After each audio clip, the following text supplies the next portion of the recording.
Hello friends, welcome to my YouTube channel healthy English classes. मेरा नाम है Raja Miyan. Friends, आज हम UP board class 12th English subject के अंतर्गत पोइट्री के थर्ड चैप्टर जिसका नाम है ऑन हिज ब्लाइंडनेस, इस पोएम का अध्ययन करेंगे। इस पोएम को जॉन मिल्टन के द्वारा लिखा गया है।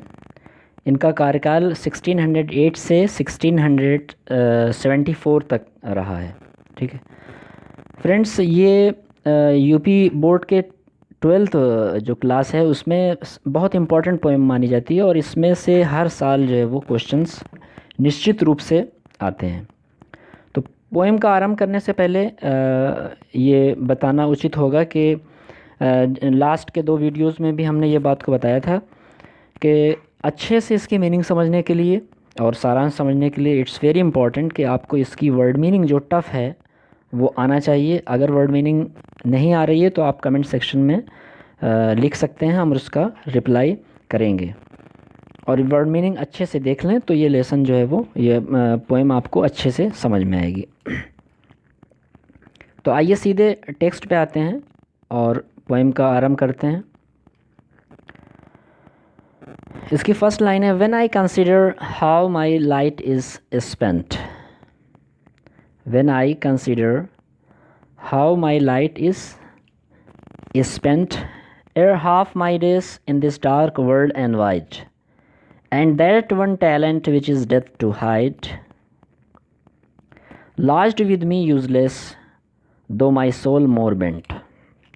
When I consider, consider का मतलब होता है सोचना या विचार करना। ठीक है, how my light is spent, यहाँ पे जो लाइट दिया हुआ है फ्रेंड्स, ये आँखों की रोशनी के बारे में इस लाइट के माध्यम से बताया गया है कि जो आँखों की रोशनी होती है उसके लिए यूज़ किया गया लाइट। इज स्पेंड का मतलब बीत जाना या खर्च हो जाना। तो यहाँ पे पोइट बोल रहा है कि व्हेन आई कंसीडर, जब मैं सोचता हूँ, how my light is spent, कि कैसे मेरे आँखों की रोशनी चली गई या बीत गई। एर हाफ माई डेज, एर का मतलब होता है बिफोर या पहले। हाफ माई डेज़, माई डेज़, यहाँ पे माई डेज़ का मतलब वो डेज़ नहीं है जो एवरी डे होता है, संडे मंडे। यहाँ पे डेज़ का मतलब पूरा जीवन काल होता है। तो हाफ माई डेज़ यानी आधा जीवन काल। तो एयर हाफ माई डेज़, आधे जीवन काल से पहले ही, in this dark world and wide, dark world यानी अंधकार भरे संसार में, एंड वाइड यानी जो विस्तृत रूप से। अब फर्स्ट लाइन से इसकी मीनिंग देखते हैं। When I consider how my light is spent, जब मैं विचार करता हूँ कि कैसे मेरी आँखों की रोशनी बीत गई। एर half my days in this dark world and white, मेरे आधे जीवन काल के पहले ही इस विस्तृत और अंधकारपूर्ण संसार में। Third line friends, and that one talent which is death to hide, and that one talent,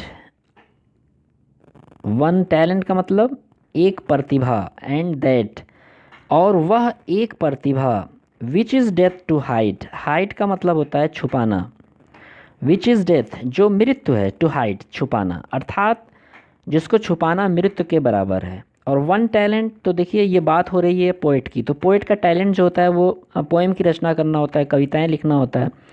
तो उसी बारे में बोल रहा है कि एंड दैट वन टैलेंट, जो पोइट की प्रतिभा है कविता लिखना, जो उसका टैलेंट है, which is death to hide, उसे छुपाना मृत्यु के बराबर है।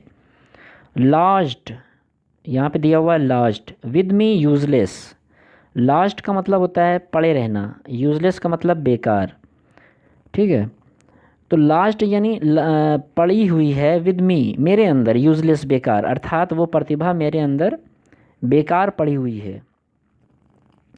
दो माई सोल मोर बेंट, दो का मतलब यद्यपि, माई सोल मेरी आत्मा, मोर बेंट अधिक उत्सुक है, यद्यपि मेरी आत्मा अत्यधिक उत्सुक है। ठीक है, इसको स्टार्ट से फिर एक बार इसकी मीनिंग देखते हैं। When I consider how my light is spent ere half my days in this dark world and wide, जब मैं विचार करता हूँ, in this dark world and wide, इस विस्तृत और अंधकारपूर्ण संसार में, कि आधा जीवन काल के पहले ही, एर हाफ माई डेज का मतलब आधे जीवन काल के पहले ही कैसे हमारे आँखों की रोशनी बीत गई या चली गई। Third line,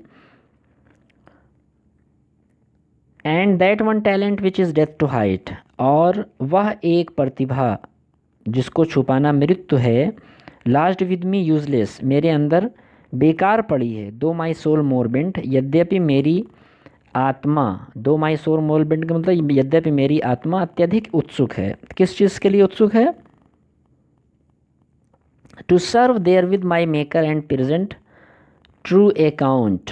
to serve, to serve का मतलब सेवा करने के लिए, देयर विथ का मतलब इनके लिए, इनके साथ।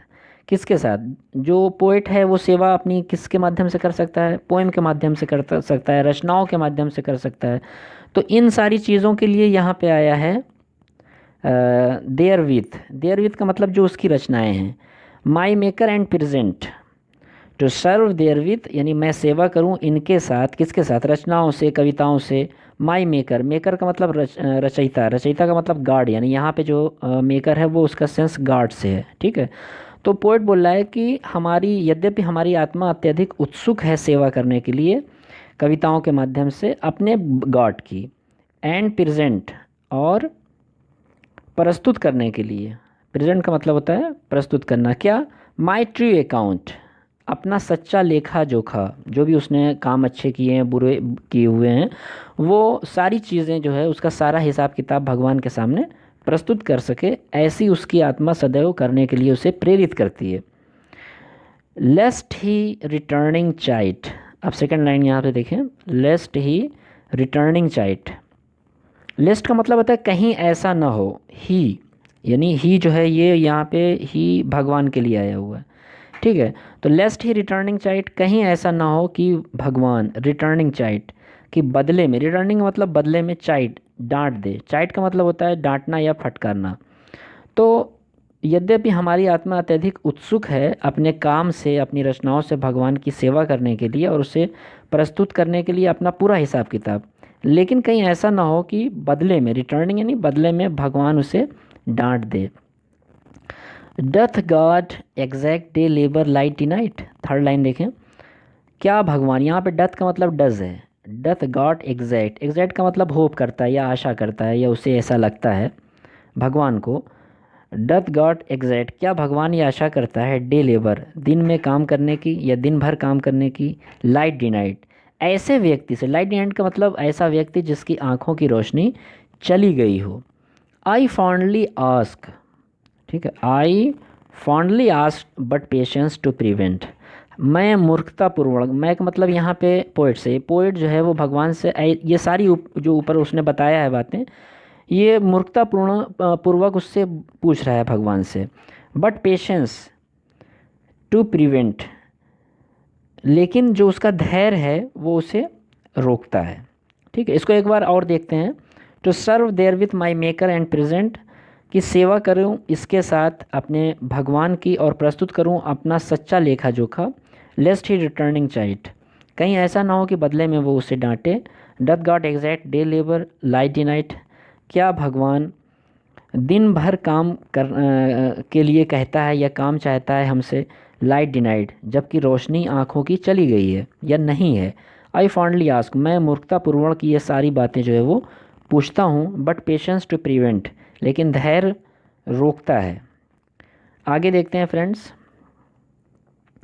दैट मर्मर सोन रिप्लाइज, यानी वो दैट मर्मर का मतलब, मर्मर का मतलब होता है धीरे धीरे बात करना, ठीक है, आपस में अपने आप से बात करना। तो ये ऊपर की सारी बातें वो भगवान से धीरे धीरे करता है।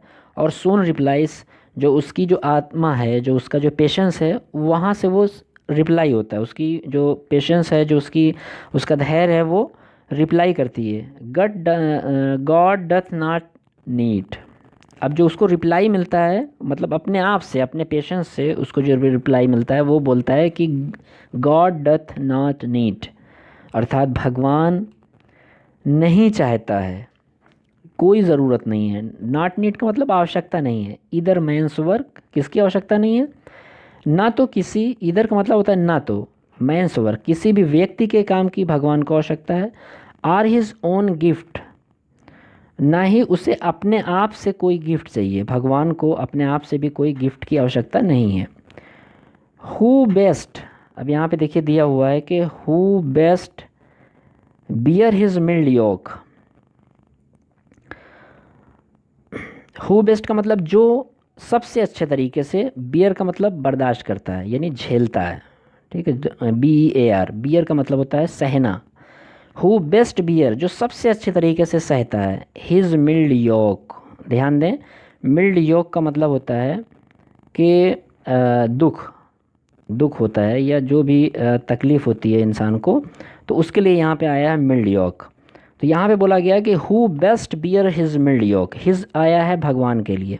आप यहाँ पे देखते होंगे स्क्रीन पे जो लास्ट लाइन है नीचे की, बियर हिज मिल्ड योक, अर्थात जो सबसे अच्छे तरीके से उसकी, अर्थात भगवान की मिल्ड योक, उसके द्वारा जो दिए गए दुख होता है, तकलीफ़ होती है, उसको सहता है। दे सर्व हिम बेस्ट, ऐसे व्यक्ति या ऐसे लोग सबसे अच्छे तरीके से भगवान की सेवा करते हैं, ठीक है। हिज स्टेट, नेक्स्ट देखते हैं, his state is kingly. State का मतलब होता है स्थिति, किंगली का मतलब होता है राजसी या राजाओं वाली। तो हिज स्टेट इज़ किंगली, उसकी जो स्थिति है भगवान की वो राजसी है, राजाओं वाली है। Thousands at his bidding speed, thousands का मतलब हज़ारों लोग, at his bidding speed, at का मतलब पर, हिज का मतलब उसकी, बिडिंग स्पीड का मतलब आज्ञा का पालन करते हैं, स्पीड का मतलब तेज़ी के साथ, अर्थात हज़ारों लोग जो है वो उसकी आज्ञा का पालन तेज़ी के साथ करते हैं, तुरंत करते हैं। And post over land, post का मतलब गुजर जाना या चले जाना, और जाते हैं ओवर लैंड ज़मीन के ऊपर, एंड ओशन और सागर के ऊपर, विदाउट रेस्ट, बिना किसी आराम के। हिज स्टेट इज़ किंगली, अर्थात भगवान की जो स्थिति है वो राजसी है, हज़ारों लोग उसकी आज्ञा का पालन तुरंत करते हैं और बिना किसी देरी के, बिना रुके हुए वे ज़मीन के ऊपर से गुजर जाते हैं और सागर के ऊपर से बिना रेस्ट के चले जाते हैं। They also serve, they also serve who only stand and wait. वे, दे आल्सो का मतलब वे लोग भी, आल्सो का मतलब भी, सर्व सेवा करते हैं, हु जो ओनली स्टैंड एंड वेट, जो कि सिर्फ खड़े रहते हैं और अपनी बारी की प्रतीक्षा करते हैं। वेट का मतलब होता है प्रतीक्षा करना, ठीक है। तो इसको फिर से देखते हैं, हिज स्टेट इज़ किंगली, उसकी स्थिति राजसी है यानी भगवान की।